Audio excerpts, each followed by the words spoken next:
बिस्मिल्लाहिर्रहमानिर्रहीम। इन्नल हम्दुलिल्लाह वस्सलातु वस्सलामु अला मन ला नबिय्य बअदह, अम्मा बाद।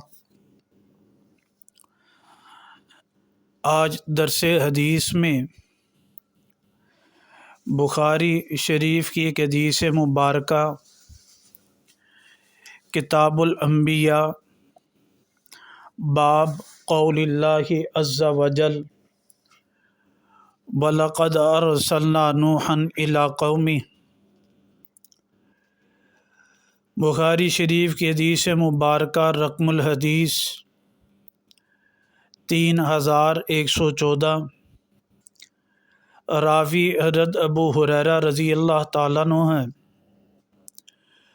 हज़रत अबू हुरैरा रज़ी अल्लाह ताला अन्हु फरमाते हैं, क़ाला रसूलुल्लाह सल्लल्लाहु अलैहि वसल्लम, कि रसूलुल्लाह सल्लल्लाहु अलैहि वसल्लम ने फरमाया, अला उहद्दिसुकुम हदीसन अनिद दज्जाल, क्या मैं तुम्हें दज्जाल के बारे में हदीस न बयान कर दूँ।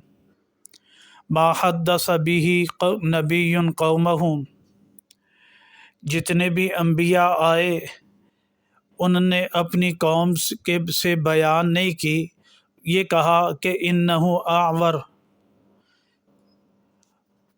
उन्हें कहा कि दज्जाल आएगा, इन्नहु आवर, वो काना होगा, यानी एक उसकी आँख न होगी।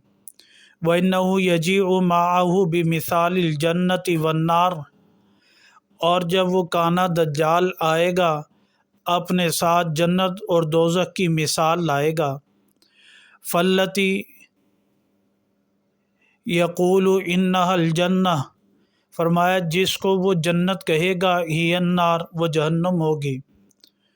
व इन्नी उन्ज़िरुकुम, फरमाया मैं तुम्हें डराता हूँ, कमा अंदर बिही नूहुन कौमहु, जैसे कि नूह अलैहिस्सलाम ने अपनी कौम को दज्जाल से डराया था, मैं भी तुम्हें डराता हूँ। उससे पहले के हदीस मुबारका में नबी पाक सल्लल्लाहु अलैहि वसल्लम ने फरमाया 3113 पर फरमाया, मैं तुम्हें वही बात बताना चाहता हूँ जो पहले अम्बिया ने बताई। तालमून, तुम जान लो, अन्नहु आवर, कि वो दज्जाल काना होगा। वन्नल्लाह लैसा बि आवर, और अल्लाह ताला जो है आवर नहीं, काने नहीं है। तो हदीस मुबारका से मालूम हुआ कि ज़ुहूर दज्जाल यकीनन होगा, दज्जाल इस दुनिया में आएगा। अल्लाह सुब्हानहु तआला दज्जाल के फितना से भी हमारी हिफाजत फरमाए और तमाम फितनों से हमारी आल औलाद सब की हिफाजत फरमाए। व आखिरु दावाना अल्हम्दुलिल्लाहि रब्बिल आलमीन।